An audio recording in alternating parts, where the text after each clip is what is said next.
So just like language, music also has forms.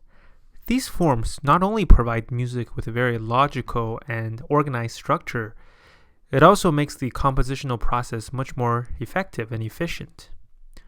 Perhaps one of the most common and basic musical form is called the binary form, and we'll start with a simple binary form. In a simple binary form, there are two sections, section A and section B. Each section is usually marked with a repeated sign. Now, when I say that, there's a section A and section B, all I mean is that section B uses different melody or different material than section A. Let's talk a little bit more about their harmonic schemes. If you are in a major key, then section A will start with the tonic. In this case, let's do C major, for example.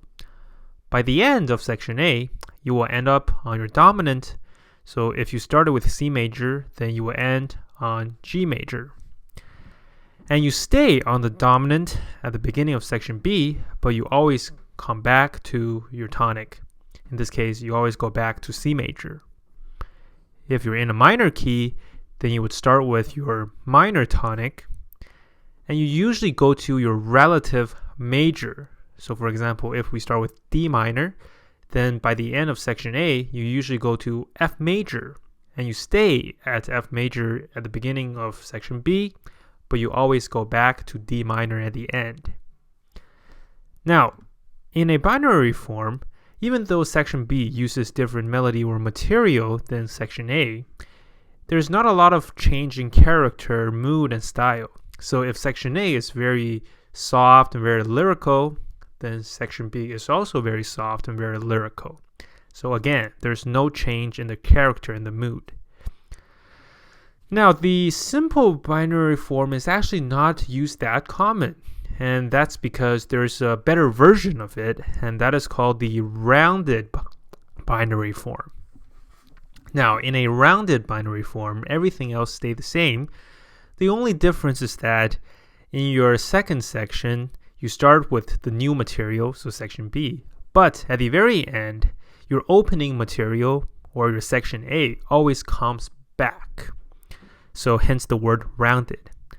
This version of the binary form is actually the much more commonly used one. And we have talked enough about, the basics. Let's actually dig to a real music example. So here I have the very famous Mozart Piano Sonata No. 6, the finale. This is perhaps, one of the most commonly used examples for binary form, and the reason is because this is just a great piece, and it perfectly demonstrates the rounded binary form. So let's listen to it first.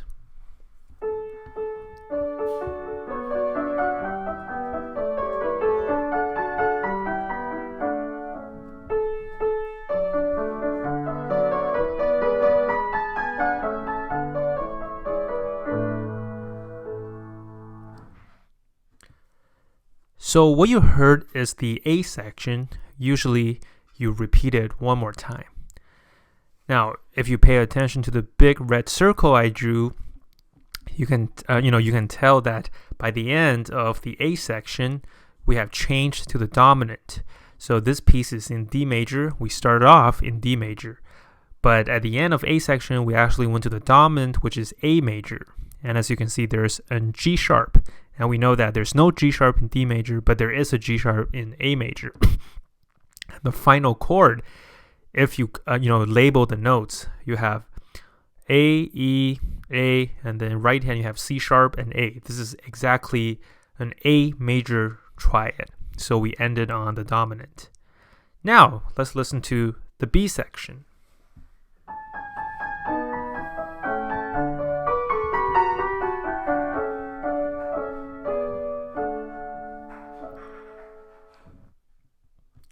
So as you can hear, the B section started off in A major, and it uses a different material, different melody than the A section. But the mood and the character, they're very similar. There's really not a lot of change. It's still very light, very happy, and very lyrical.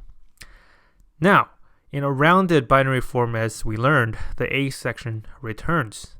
And let's listen to the final bit of this great piece.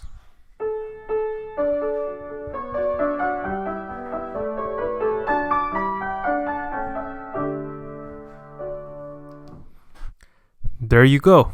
This is a very good example to showcase the rounded binary form.